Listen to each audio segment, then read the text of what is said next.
nama James ini sudah muncul dalam kasus suap SKK Migas tahun 2012. Dan itu semua menjadi pengetahuan umum di orang stakeholder Migas bahwa dia orangnya Boy Thohir. Ada tokoh-tokoh yang terkait dengan nama Boy Thohir dan Erick Thohir itu tidak disentuh oleh tim Pitsus.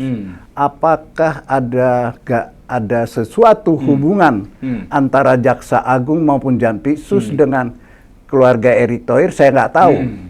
Dan kalau ini benar, Presiden harus memberikan atensi. Bila perlu Jaksa Agungnya dicopot. Minta dinonaktifkan sementara Pak Erick Thohir. Karena terindikasi grupnya ini banyak mencawi-cawi dalam urusan ini. Supaya aparat penegak hukum maupun terperiksa sekarang di Pertamina bisa objektif. Kalau Pak Erick tidak dinonaktifkan, mereka akan takut diganti, ya wajar aja manusiawi. Pertamina juga dirutnya sudah mulai keluar, berbicara. Jangan level korsek lagi, ini udah SOS. Krisis. Ini udah sampai tingkat SOS ya, Pak ya, Pertamina ya. Jadi tindakannya juga harus darurat juga, nggak bisa, harus dirut keluar. Indonesia variasi BBM-nya paling banyak.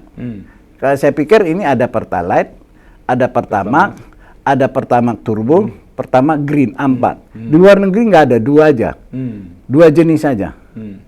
Nggak ada sampai 4 jenis. Itu kenapa Indonesia sebanyak itu? Nah, Pak? Itu kita bingung. Dulu ada premium lagi. Iya. Kita bingung. Dan ini nggak efisien. Harusnya 2 aja BBM itu. Kalau dia lihat di Malaysia, di Singapura itu 2 aja. RON 95, RON 98.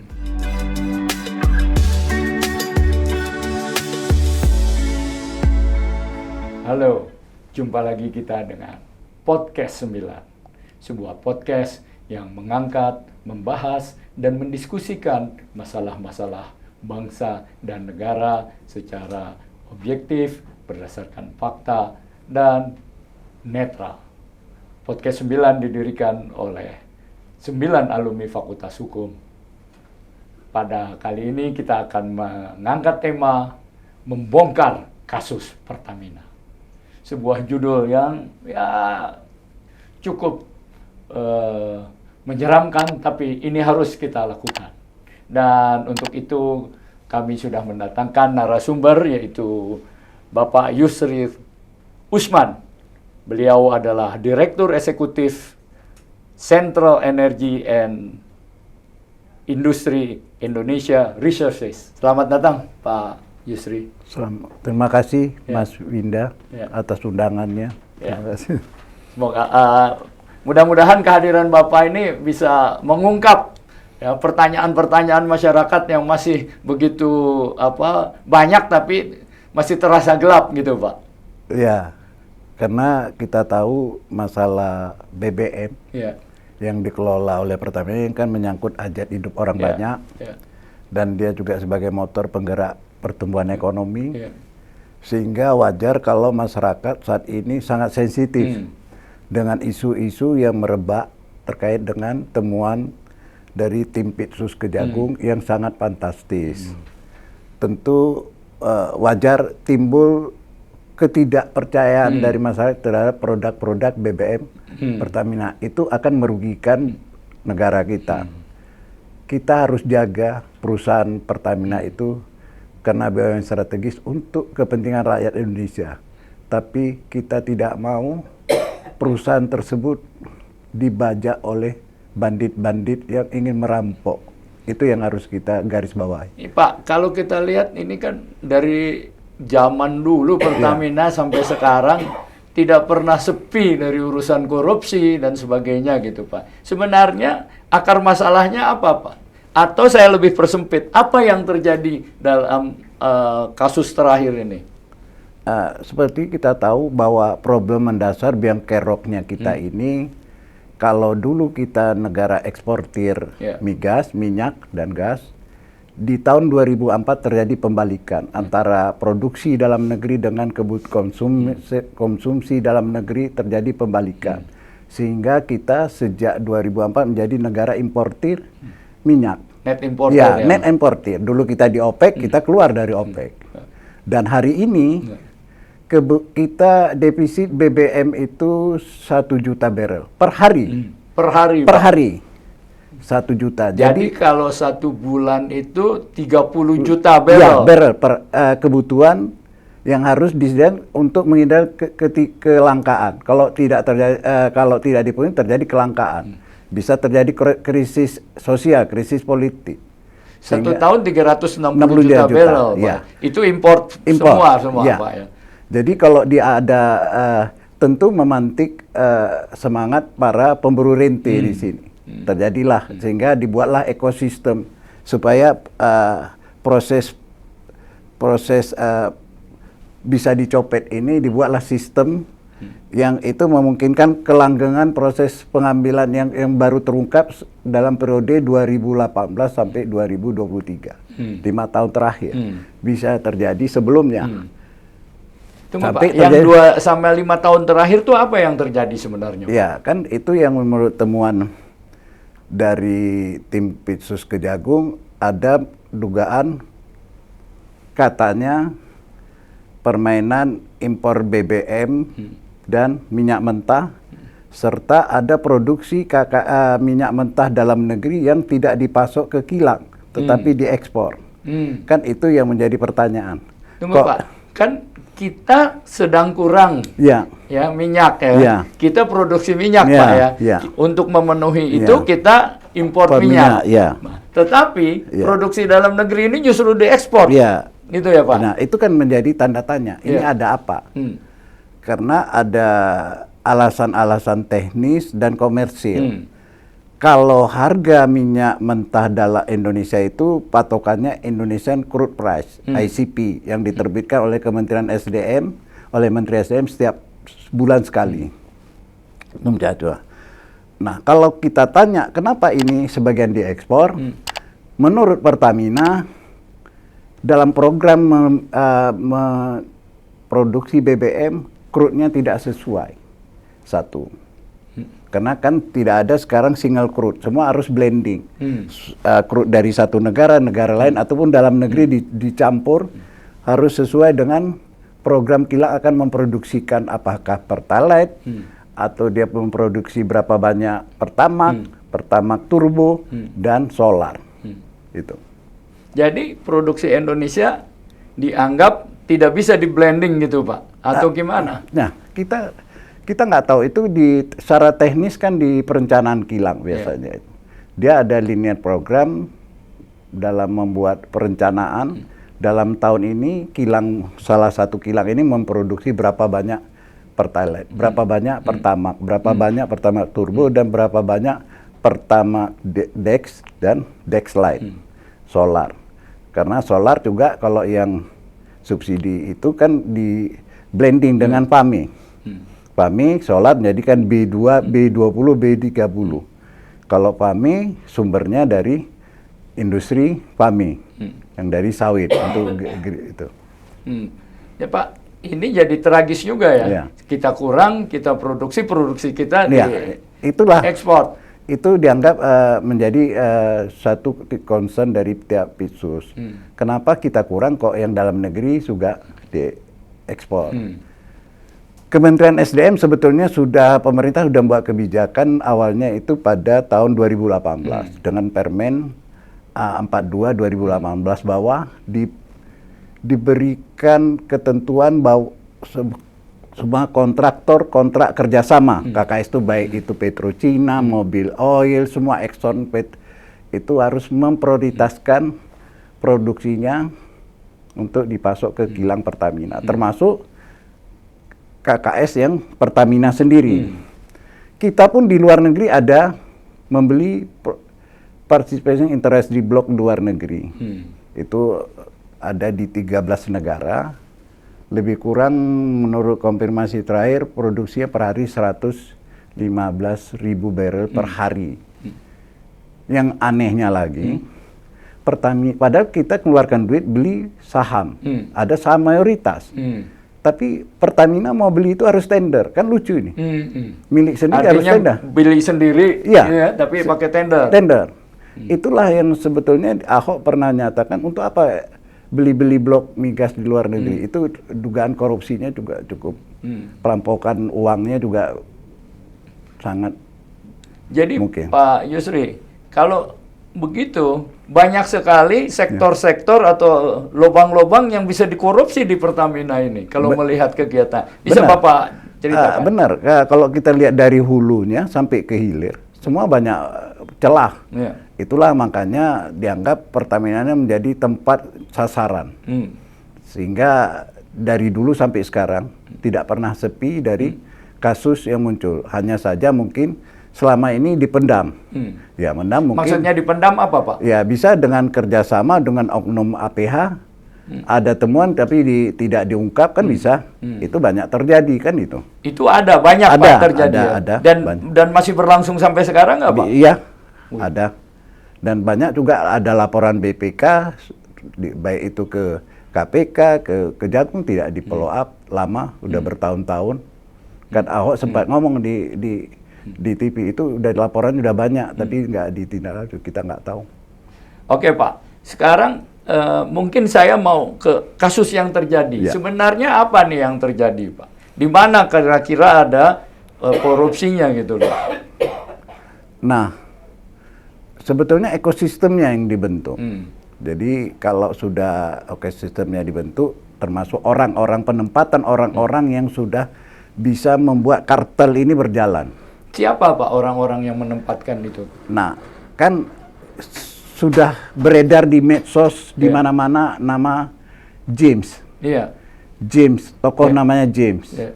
Itu kan kode sandi itu kan Ya, di dunia benar. spionase Ya, ya. dan James dan semua sebetulnya aparat penegak hukum maupun orang sektor migas baik itu di Pertamina, di SDM, di SKK Migas, di BPH Migas semua akan tahu siapa tokoh James itu. Kayak James Bond gitu Ya, ya, Pak. sangat perkasa dan ini yang menjadi tanda tanya. Dia tuh menduduki struktur apa dia, Pak? Ya, dia mengatur. Katanya itu yang saya dapat dari lapangan langsung. Ya. Itu dia mengatur penempatan strategis pada posisi tertentu. Baik itu di Patra Niaga, di Pertamina Hulu Energi, di kilang Pertamina Indonesia maupun di Pertamina International Shipping. Jadi ini sektor-sektor yang memang Kan sangat seharusnya Pak di subholding itu sister company yang menentukan kan adalah induknya Pak. Harusnya Pertamina Holding yang menentukan. Tapi ternyata si James ini Pak. Ya, karena di induknya juga dia yang mengatur kan begitu katanya. Oh, termasuk di induknya. Ya, makanya wajar aja kalau sampai ke bawah ya dia juga yang mengatur kan gitu. Karena kan itu terkait dengan Kementerian BUMN.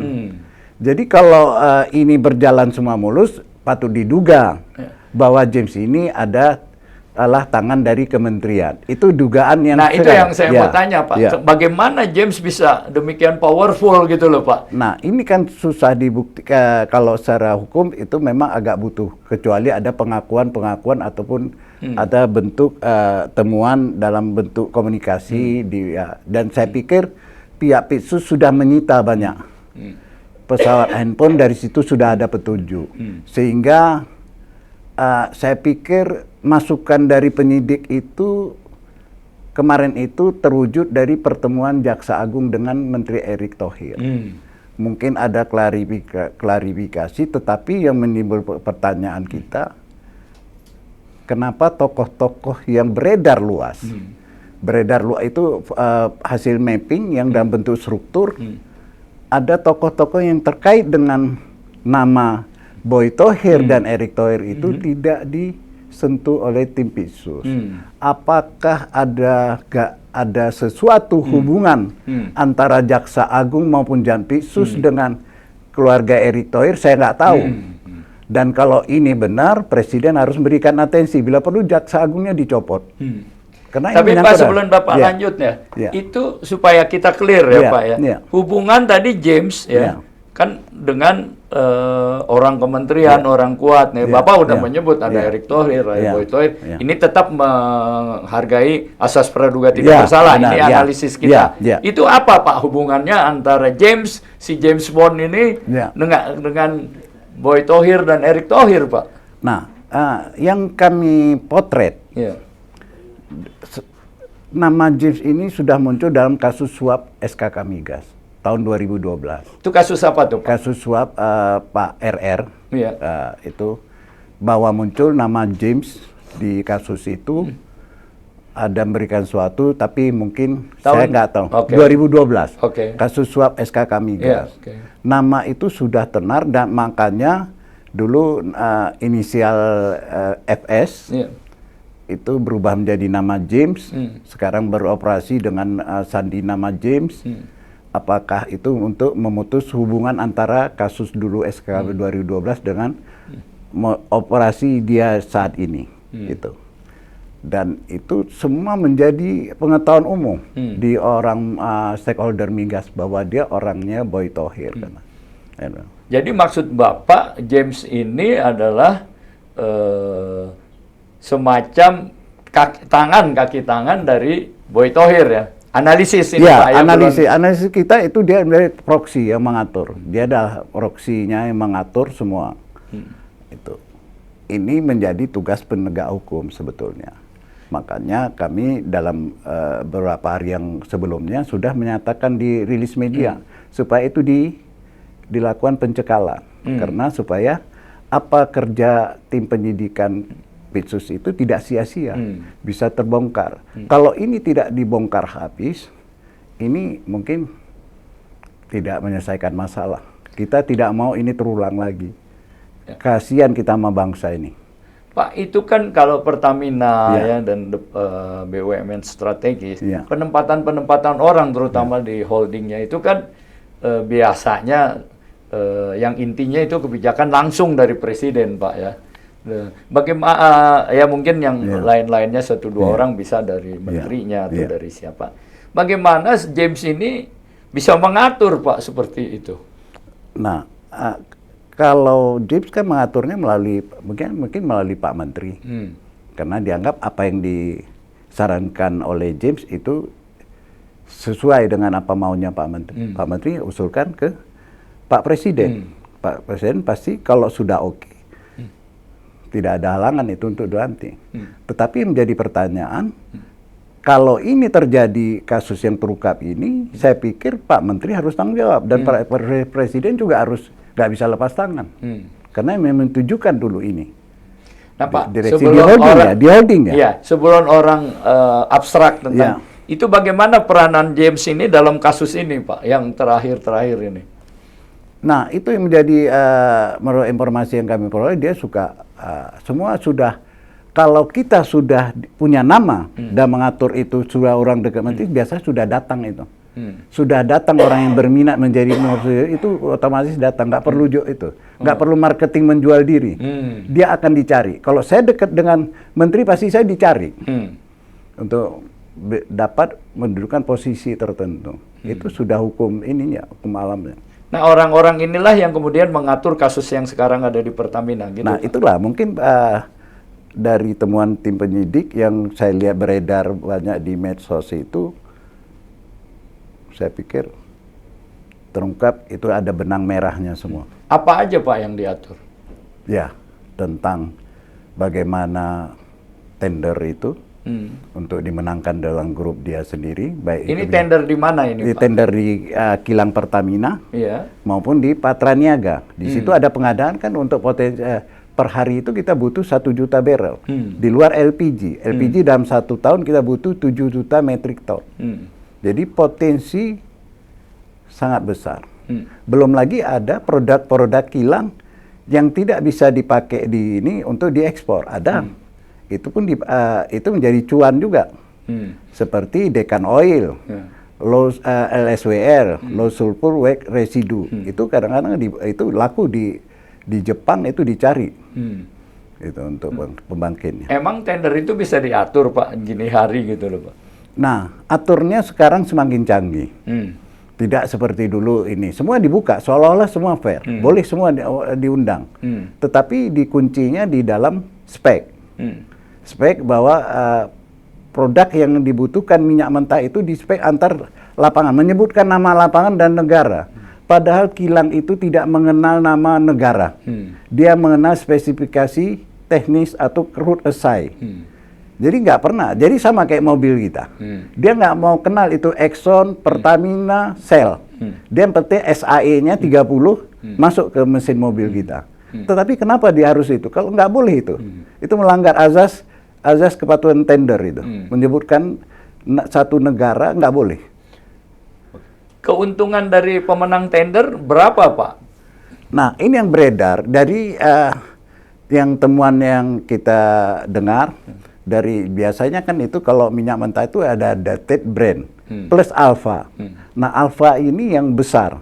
Alpha itu saya lihat dari temuan saya yang terbaru ada tender Januari. Itu alfanya sekitar 4 sampai 5 $6 per barrel.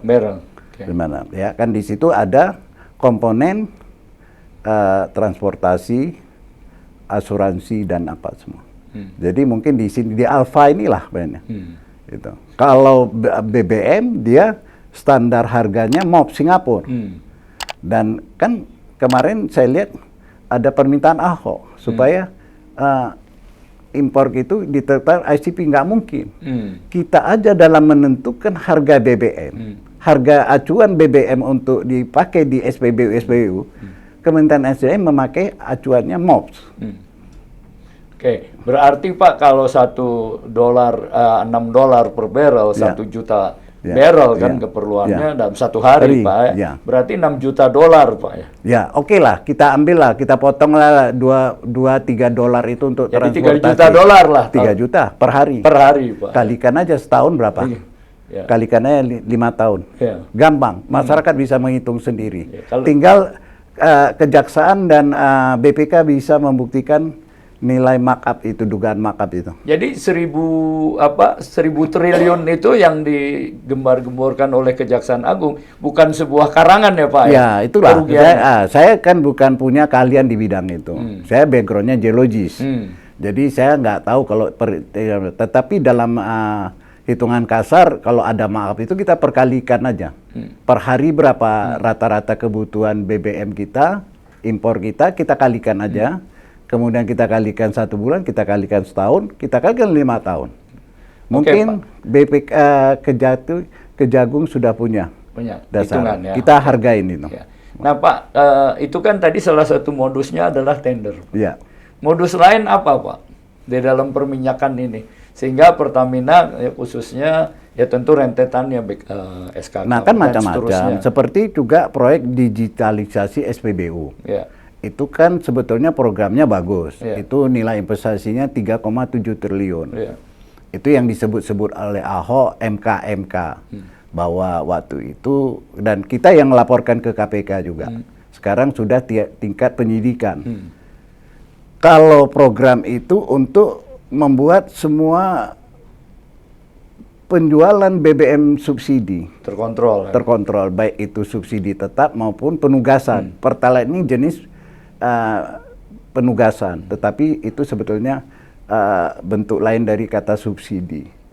Kalau itu berjalan program itu bisa mengontrol. Tetapi mungkin ada orang yang nggak menghendaki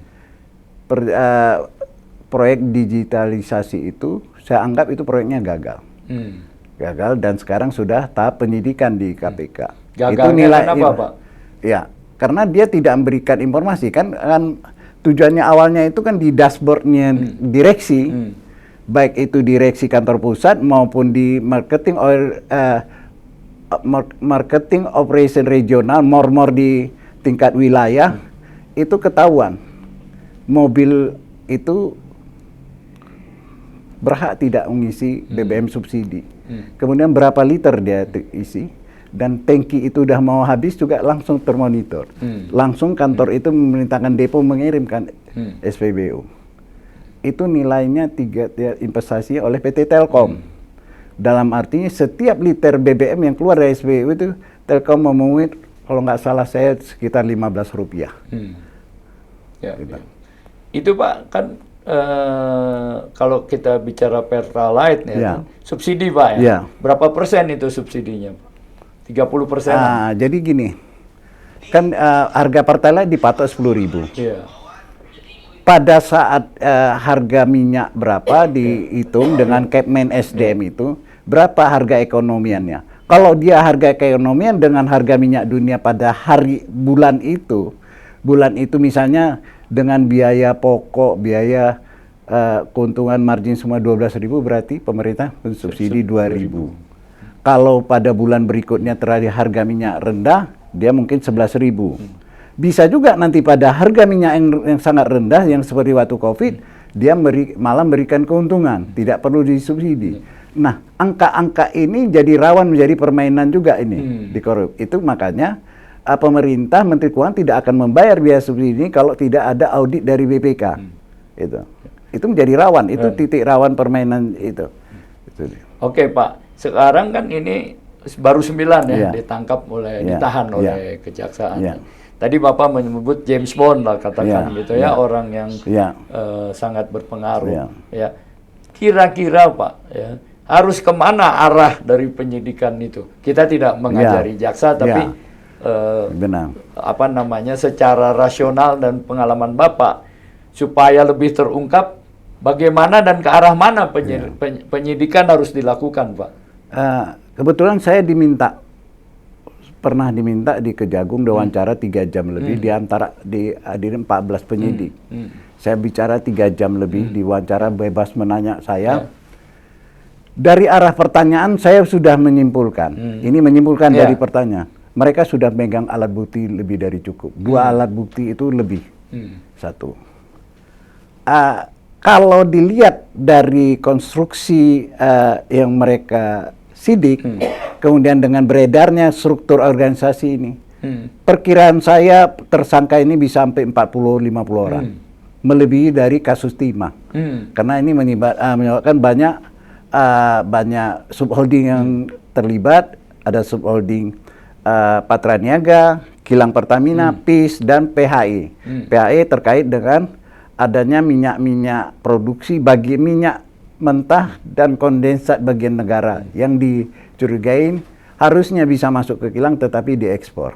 Itu. 40 orang gitu ya Pak? Lebih ya Pak ya? Kalau serius.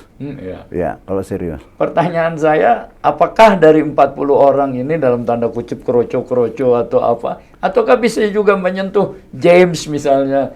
Ya, James Bond itu. Ya, kalau James tentu saya pikir ini udah gagal Kejagung. Dan Pak Jaksa. Maksudnya gimana Pak? Ya, karena kita udah tahu kan ini harus ada siapa operatornya ini di lapangan. Ya. Siapa kaptennya dari kesebelasan itu. Ini yang harus kalau itu dibuka, diambil, itu akan ketahuan semua kemana ini ya. Istilahnya kalau dalam TPPU, kotak Pandora terbuka. Kalau dalam kasus TPPU, follow the money. Kita cari alirannya itu kemana. Kalau ini saya tidak percaya lagi sama kerja Kejagung. Itu. Tapi menurut Bapak, pada akhirnya James akan paling tidak diperiksa apa enggak Pak? Tergantung ini. Kita melihat, kita menonton. Saya kan bukan aparat kejaksaan. Enggak, dalam analisis Bapak. Harusnya, kalau tidak menjadi timbul pertanyaan besar. Kalau James Bond ini tidak diperiksa, tidak disentuh, maka akan timbul pesimisme Pak. Bahwa yang di atasannya juga nggak bakal tersentuh. Apakah demikian Pak? Bisa jadi, karena bisa jadi kan tersiar juga. Ini ada kaitannya dengan penjualan aset Jiwasraya. Maksudnya gimana tuh Pak? Saya baru dengar nih. Dengan Pak aset Jiwasraya kaitannya dengan korupsi di Pertamina. Kan dianggap ada penyimpangan. Aset yang disita dari Jiwasraya, Heru Hidayat dan Cokro itu ada dilelang secara diam-diam. Itu ada aset yang berharga dan itu saya dengar saya punya dokumennya lengkap. Saya punya dokumen lengkap dan seharusnya saya sebagai ketua pelaksana kegiatan itu. Dan di situ sempat ada masuk uang Adaro. 100 juta, sekitar 100 juta. Jadi diduga aset itu dibeli oleh proksinya orangnya Boy Thohir. Itu yang dilaporkan ke KPK. Dan ini apakah menyandra Pak Jampitsus, kita nggak tahu. Karena disebut-sebut di media itu diminta supaya Pak Jampitsus segera diperiksa. Kita nggak tahu sudah sejauh mana KPK sampai saat kaitannya ini. Dengan korupsi Pertamina apa? Ya mungkin ini kan tokohnya kalau lihat dari konstruksi ininya kan dari struktur mapping ini kan orangnya nggak jauh-jauh. Apakah ada saling sandra ini yang harus kita lihat. Jadi siapa menyandera siapa maksudnya? Ya ini gimana, bisa Pak? bisa juga ini yang menyandra Pak Jampitsus atau ini kita nggak tahu. Ini harus dibuktikan oleh Jampitsus supaya ini dibuka seterang-terangnya. Karena rakyat menunggu. Rakyat jangan sampai nanti ditahu rakyat. Kalau ini main-main kejaksaan ini menyangkut kredibilitas presiden juga. Mereka harus jaga nama baik presiden. Karena presiden di berbagai kesempatan sudah menyatakan akan menyikat semua koruptor sampai mengejar kemanapun juga. Jadi menurut Pak Yusri, ya, presiden harus turun tangan nih membersihkan kasus-kasus ini gitu. Mungkin presiden melihat apakah Jaksa Agung dengan jajarannya bekerja tidak benar. Kalau dianggap tidak benar, harus copot itu diganti semua. Itu kewenangan presiden. Dia selain melalui Jaksa Agung, apa yang bisa dilakukan oleh presiden menurut Pak Yusri untuk membereskan ini? Ya mungkin mereview semua. Siapa yang pantas duduk di situ, ya, baik di komisarisnya, dewan komisaris ini begitu banyak dewan komisarisnya berpangkat bintang 3 semua. Tapi apa kerja mereka? Kenapa bisa terjadi begini? Kalau saya malu. Ya. Menurut hitungan Bapak, berapa sih kerugian dari kasus korupsi Pertamina ini 5 tahun terakhir dan dari yang diduga dari saya kan nggak mau 2003 bawa opini. Nanti saya seolah-olah nanti melangkahin aparat penegak hukum. Nggak, ini kan analisis. Nah, analisis kan bisa. Saya udah lama. Kita mau ambil patokan $3. Di itu $3-4. Kita ambil rata $3. Kita kalikan aja per hari 3 juta. 3 juta kali 30 hari. 90 juta. Kalikan 12. Kalikan 12. Kalikan 5. Itu. 5 tahun. Nah, itu. Itu baru yang satu pokok aja, Pak. Dari situ belum lagi dari transportasi kan ada asuransi, kan ada dapat feedback itu dari asuransi dari transportasi itu. Belum perbedaan kurs dolar dan rupiahnya ya, Pak, dan sebagainya ya. Jadi menurut Bapak, kalau sudah terpetakan gini, apa tidak mungkin, Pak? Nah, kan ini kan jadi perhatian masyarakat. Apa tidak mungkin terbongkar, Pak? Ini kan kasihan juga. Ya, Pertamina punya kita juga, punya negara kita, punya rakyat. Kalau dibiarkan terus berlangsung gini kan sama dengan kita membiarkan perampok, tanda kutip atau artinya aparat penegak hukum ikut bersalah. Siap, gimana Pak? Artinya aparat penegak ikut bersalah. Bisa jadi ini nggak mungkin bisa juga timnya semangat, di atas masuk angin atau ada yang manjat. Nah, kita harapkan ini masyarakat memberikan perhatian semuanya. Kalau dikontrol oleh orang banyak, saya berpikirlah mereka untuk menyimak.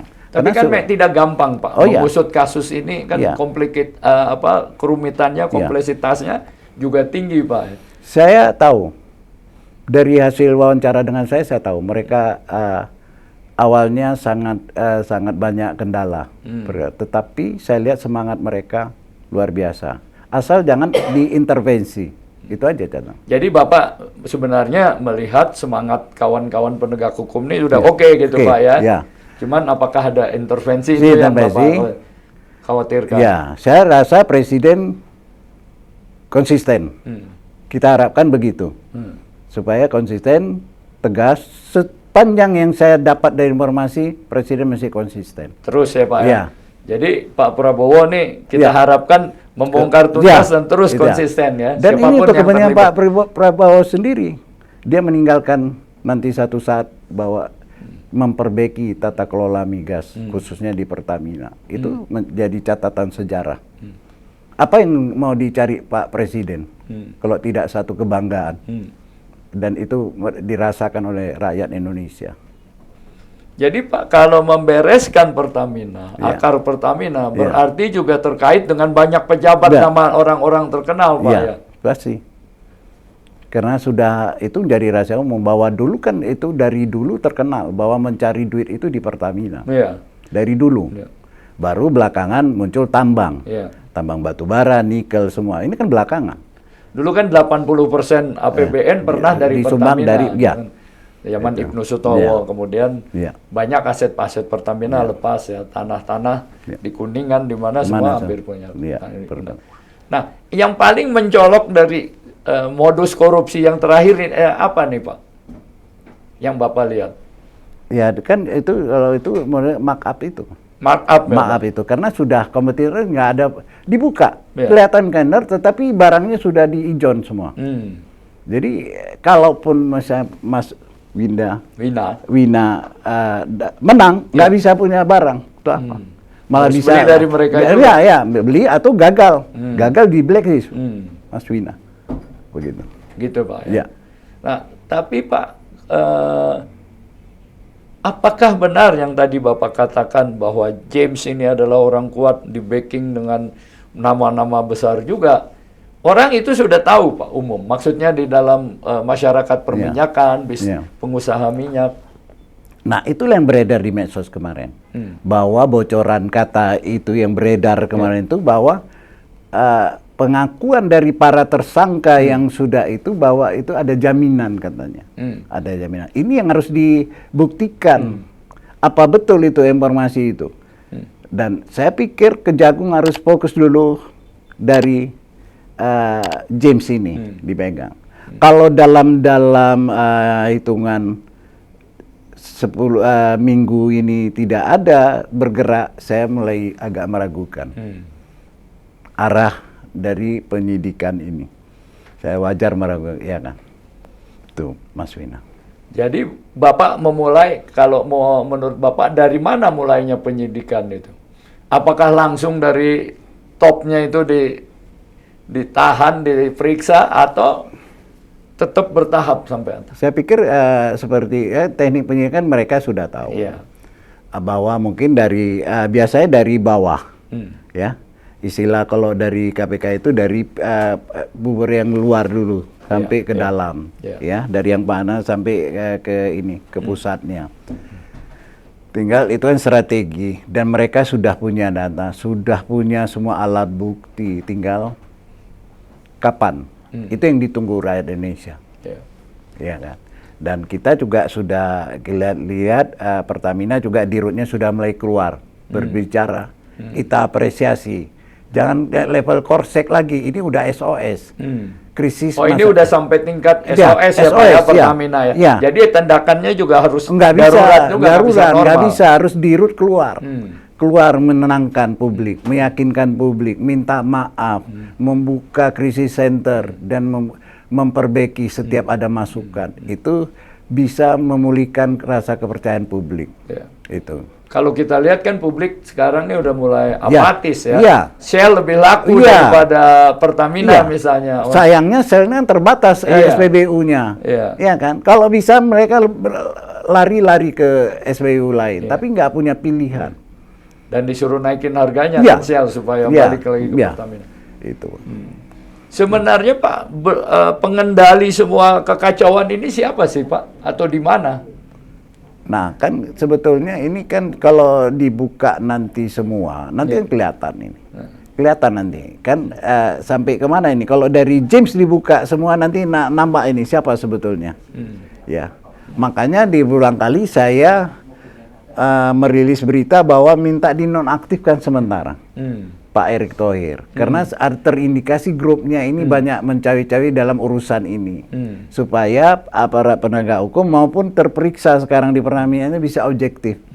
Kalau Pak Erick tidak dinonaktifkan, mereka akan takut diganti, ya wajar aja manusiawi. Artinya ini analisa Bapak begitu ya, sampai ke atas begitu ya. Tanpa mengurangi asas praduga tak bersalah, tentu saja ya Pak ya. Kita tetap junjung. Bagaimana dengan peranan kalau kita dengar gitu ya, siapa namanya yang anaknya sekarang ditahan? Nah, kan Reza Halid, Pak. Kan itu dianggap kan memonopoli transportasi. Kemudian ada juga perusahaan dia PT Orbit Terminal itu melakukan blending. Tetapi menurut Kejagung dia hanya punya izin dari migas itu menyimpan BBM, bukan mengolah. Jadi itu pelanggarannya. Dan blending harus dikilang kan Pak, tidak boleh bisa, kilang. Ataupun kalau itu harus yang punya alat kontrol yang ini, fasilitas yang benar, itu namanya memenuhi syarat sesuai dengan keputusan Menteri Dirjen SDM tentang spesifikasi BBM. Kan kalau kita lihat Pak, ketentuan Pertamina itu kan ada dua ya Pak Ya. ya. Satu kalau import ya, Ya. import barang mentah, Ya. bahan mentahnya Ya, minyak ya. dan yang kilang, Ya. yang sudah jadi kan. Ya, ya. Artinya kalau kita beli RON 90 harus RON 90 dong. Ya, ya. 92 92. Dua, ya. Ya kan yang terjadi kok Ya. ini di apa tidak sesuai belinya. Jadi kan nggak ada negara yang di kilang luar yang memproduksi RON 90. Nggak ada. Semua itu minimal kita lihat di semua negara itu 92. Kecuali ada kita membuat kerjasama. Misalnya Pertamina dengan kilang luar minta diimpor dalam bentuk RON 90. Dulu ada RON 88 premium. Tetapi itu kan sudah dihapus. Biasanya sudah dipesan. Dan kalau produk-produk kilang itu kan nafta yang variasi RON-nya dari 60 bisa sampai 100. Inilah semua di blending sesuai target produk yang mau akan dibutuhkan. Apakah Pertalite yang dalam cukup banyak, kita kan kebutuhan Pertalite cukup besar. Kalau nggak salah saya 135 juta kiloliter per tahun. 135 juta kiloliter. Jadi program kilang itu banyak memproduksi Pertalite, baru Pertamax. Dan variasi kan paling Indonesia variasi BBM-nya paling banyak. Kalau saya pikir ini ada Pertalite, ada Pertamax, ada Pertamax Turbo, Pertamax Green, 4. Di luar negeri nggak ada, 2 aja. 2 jenis saja. Nggak ada sampai 4 jenis. Itu kenapa Indonesia sebanyak itu? Nah Pak? itu kita bingung. Dulu ada premium lagi. Iya. Kita bingung. Dan ini nggak efisien. Harusnya 2 aja BBM itu. Kalau dia lihat di Malaysia, di Singapura itu 2 aja. RON 95, RON 98. Ya kan?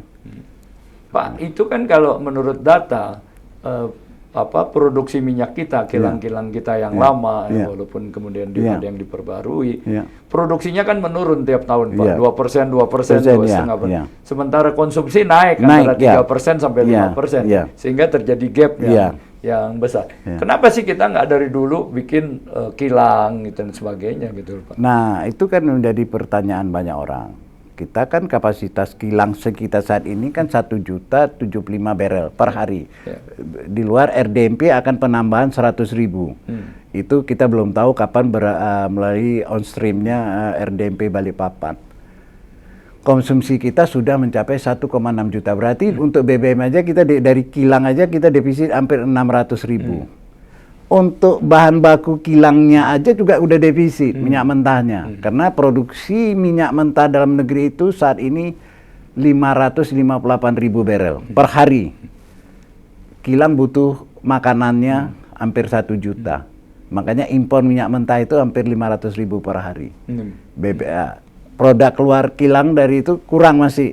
Impor dalam bentuk BBM untuk memenuhi kecukupan konsumen. Pertanyaan saya, apakah itu memang sengaja oleh mafia migas gitu? Nah, itu kan yang disinyalir selama ini. Bahwa kita sengaja, kita susah dihambat bangun kilang supaya ketergantungan di Singapura. Karena Singapura kalau kita bangun kilang, dia mau... Singapura kan nggak punya minyak, Pak, tapi punya kilang. Ya. Itulah yang disinyalir yang harus menjadi concern dari pemimpin. Dan berapa ini ke proyek seperti Rosneft apa kan terkendala semua. Mau bangun kilang udah berapa kali kita dengar judul aja sampai sekarang nggak ada. RDMP aja sekarang masih belum beroperasi. Oke, Pak, kembali ke kasus korupsi tanda kutip karena baru dugaan. Dugaan. Bapak memprediksi apa yang akan terjadi? Sepanjang kalau ini masih konsisten, ini tergantung Pak Presiden. Karena kalau jaksa agung macam-macam, kalau presiden konsisten nggak mungkin. Kalau Pak Presiden konsisten, udah pasti jaksa agung tidak berani main-main. Saya pikir ini menciptakan satu sejarah baru. Kita bisa mengungkap penyakit yang paling merusak. Jadi menurut Pak Yusri, hanya level presiden lah yang bisa mengatasi carut marut ini. Tanpa presiden turun tangan, nggak mungkin. Nggak mungkin. Sangat nggak mungkin. Baik Pak Makasih. Yusri, banyak Ya. sekali informasi. Untuk pertama kita Ya. mungkin cukup Ya, gitu ya. makasih. Terima kasih kehadiran Makasih. Bapak. Makasih. Mudah-mudahan memberikan banyak informasi Makasih. ke publik. Demikianlah dialog kita dengan Pak Yusri Usman mengenai jeroan Pertamina, siapa saja yang terlibat, dan mudah-mudahan memberikan informasi yang berharga. Sebelum kita akhiri, selalu kami ingatkan, tegakkan hukum, berikan keadilan. Sampai jumpa pada episode yang akan datang.